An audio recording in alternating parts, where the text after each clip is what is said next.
Hello and welcome back to Java Lessons and More. I am your host, Evan Gonshore. Today I wanted to introduce the topic of two-dimensional arrays, and I'm trying out something a little different. Let me know if you like it or if you don't, or I've already typed everything that we need. So I'm just going to walk through it, and you can see it visually on the YouTube channel. But if we look at what we have here,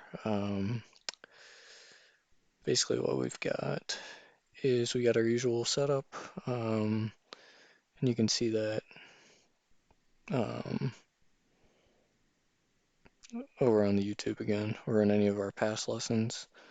Just search for Evan Gonshore wherever you listen to podcasts or on YouTube. Um, but we've got our integer setup, so int, and then we do a square brackets like we would for a one-dimensional array or a vector, but then we just add a second set right next to it. And then that becomes a two-dimensional array or a table, which I'll show you visually in a moment because I think it's much easier to see that way, um, like being able to see it. So then we give it a name, which I said it's data in two dimensions, or data in 2D for short, equals new integer, or int, and then square brackets, but this time we fill them. The first one we fill with a 2 to indicate the number of rows, and then the second we fill with the number 3 to indicate the number of columns. And then we do our nested loops here with the for loops. So for integer r, which I'm using to represent the row, equals 0 since it starts counting at 0. R less than, and again you can go back to for loop lesson, but data in 2D dot length. So that is, that's the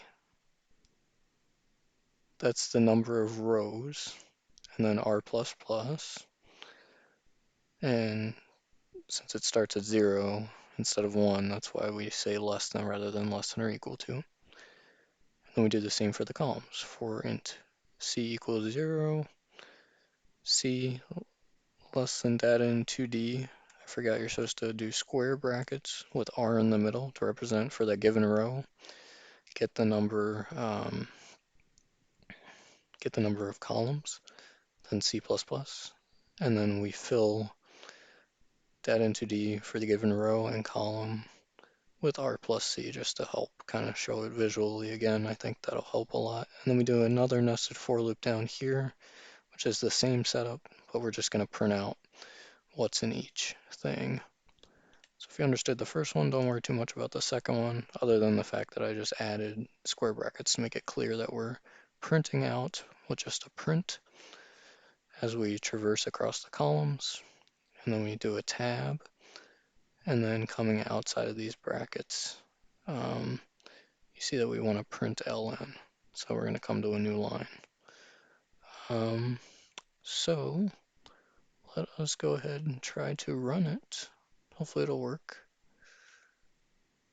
Yes, so you see that the, why is it not, it's 2, but it's not 3. That's interesting. I don't know why that didn't work. It should be 3 across, unless I goof something up here. I don't know what's going on, but the point is that this is row 0, column 0, so 0 plus 0 is 0. Row 0, column 1, so 0 plus 1. Row 1, column 0, so again, that'd be 1 plus 0 this time.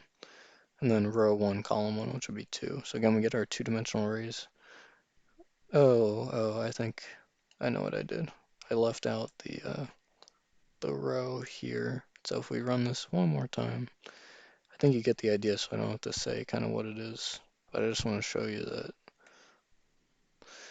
it's important if you want the number of columns to specify that row parameter.